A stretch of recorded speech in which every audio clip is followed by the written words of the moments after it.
Hallo zusammen, guten Morgen. Heute werden wir ein sehr, sehr interessantes Thema haben.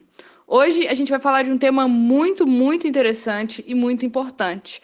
Para você que ainda não entendeu 100% os casos, que ainda tem alguma dúvida em relação aos significados, hoje essa aula vai ser para você. Vai te ajudar demais.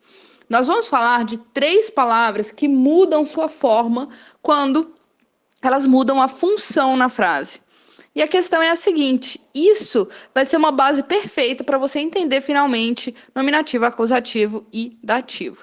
Então, eu vou começar te ensinando essas 3 palavras. Então, só vou te ensinar as 3 formas das 3 palavras e depois a gente vai discutir um pouco a função, tá bem? Então, vamos lá, vamos para as 3 formas. A primeira palavra é quem. E quem, eu tenho 3 formas de dizer: wer, wenn e wem. Atenção para essa diferença entre o N e o M no final. O N vai tocar lá o céu da boca. Igual quando você fala, por exemplo, noite. Esse N tem que tocar mesmo estando lá no final da sua palavra. Então vai ficar wer, wenn e wem. O M você tem que fechar os 2 lábios de maneira que eles se encontram e aí você faz o M. Então vou repetir essas 3 palavras: wer, wenn e wem. Todas as 3 palavras significam quem. Depois eu vou ter jemand, jemanden e jemandem. Essas palavras todas significam alguém. Então vou repetir agora com calma, tá? Jemand é a primeira versão. A segunda versão agora vai ter N no final. Jemanden. E a terceira versão vai ter M no final. Jemandem. Então, jemand, jemanden, jemandem.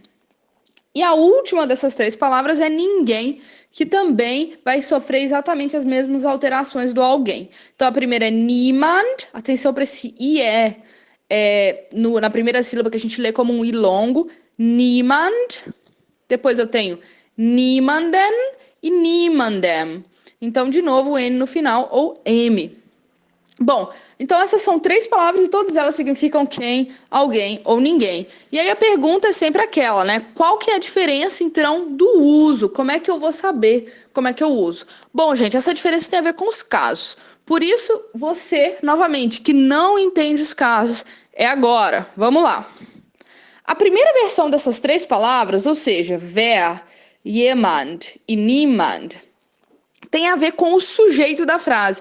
Elas vão ser usadas quando quem, o alguém ou o ninguém forem o sujeito da frase. Opa, peraí, sujeito da frase. Vou ter que voltar lá no ensino fundamental e lembrar. Vou lembrar para vocês. O sujeito da frase, vamos dizer assim, vou tentar explicar da forma mais direta possível, da forma mais simples possível. O sujeito da frase é aquela palavra que manda no verbo.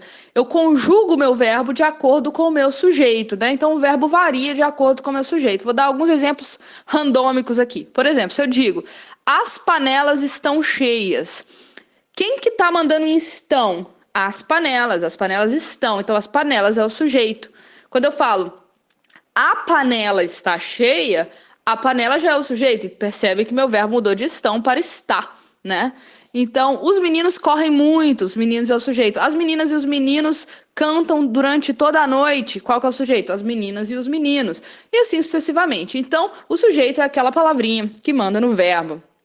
O verbo é conjugado de acordo com o sujeito. Então, essas 3 palavrinhas, quando elas estiverem na posição do sujeito, ou seja, elas estiverem mandando no verbo, elas vão ser nesse formato aí: wer, jemand e niemand. E elas vão estar, então, no nominativo. O que significa nominativo? Sujeito, basicamente, na função do sujeito. Então, vou dar alguns exemplos. Wer kommt heute? Quem vem hoje? Wer kommt heute? Se você perceber, wer está exatamente na função do sujeito. Se você tiver alguma dúvida, troca a posição do verbo por alguma outra palavra, você vai ver que o verbo vai variar. Quem vem hoje, quem é o sujeito?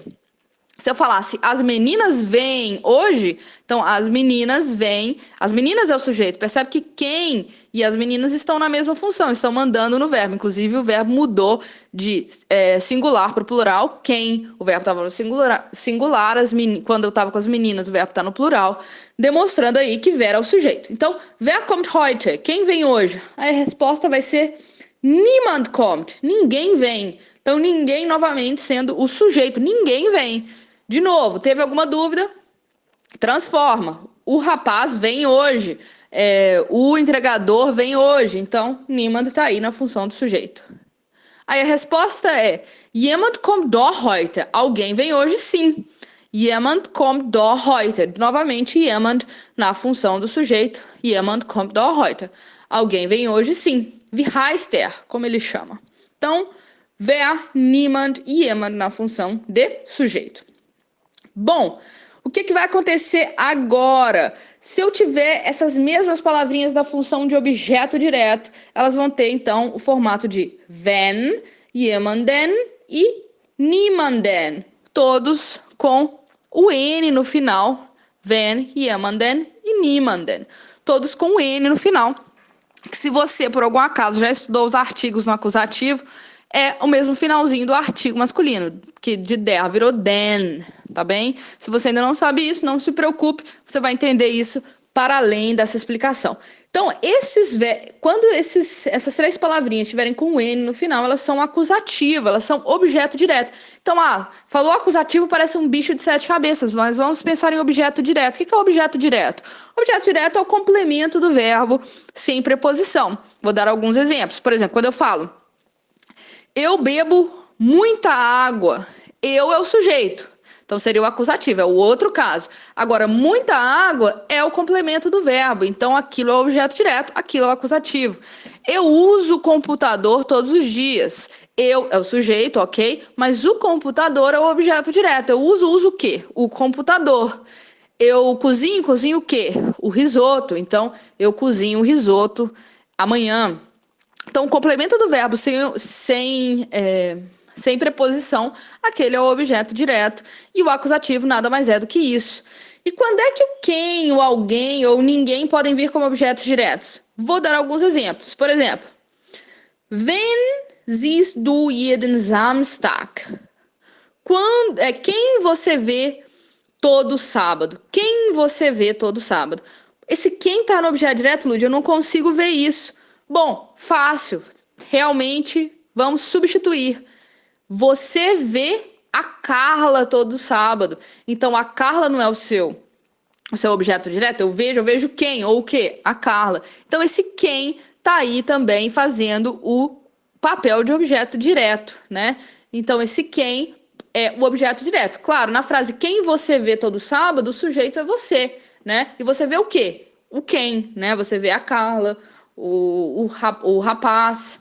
E poderia ser também o que você vê, mas aqui a gente está usando a pergunta quem, que vai ser wenn. Aí a resposta vai ser Ich sehe niemanden am Samstag. Eu não vejo ninguém no sábado. Então, esse ninguém, de novo, objeto direto. Você vê quem? Ninguém. Objeto direto, por isso ele tem o N no final. Ich sehe niemanden am Samstag. Aber ich sehe jemanden jeden Freitag. Mas eu vejo alguém toda sexta. E aí eu vejo quem? Alguém, de novo, com N no final. Jemanden. Então esse é o acusativo, objeto direto. E por último, eu vou ter o dativo. O dativo vai ter a função de para quem ou a quem, a alguém. Vamos deixar isso claro aqui com exemplos, mas primeiro vamos ver as formas. As formas, então, são aquelas com M no final. Wem, jemandem e niemandem. Wem, jemandem e niemandem. Que significa quem, a quem, a alguém ou a ninguém. Então, o dativo, que é o terceiro caso aqui que nós estamos aprendendo, é uma coisa que não tem em português. Então, eu tenho que entender isso aqui diferente, porque lá em cima o nominativo eu aprendi como sujeito, o acusativo eu aprendi como objeto direto, mas o dativo é como se tivesse acoplado nele a preposição para ou a preposição a. Então, toda vez que você vê o dativo, você vai acoplar ali o a ou para, nesse caso aqui.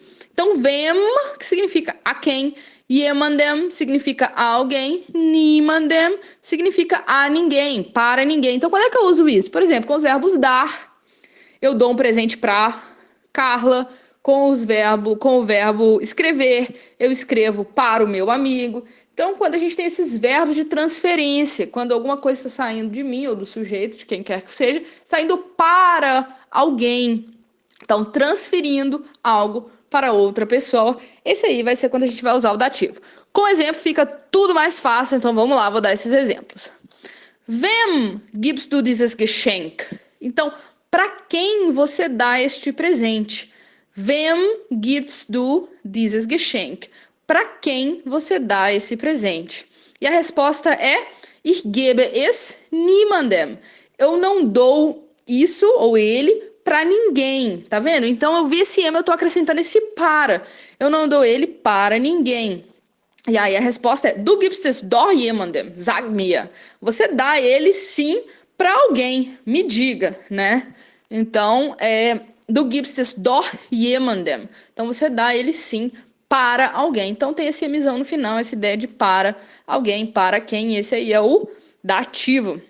Espero que tenha ficado muito claro. Essas 3 palavrinhas são muito especiais porque elas têm essa variação aí dentro dos casos nominativo, acusativo e dativo.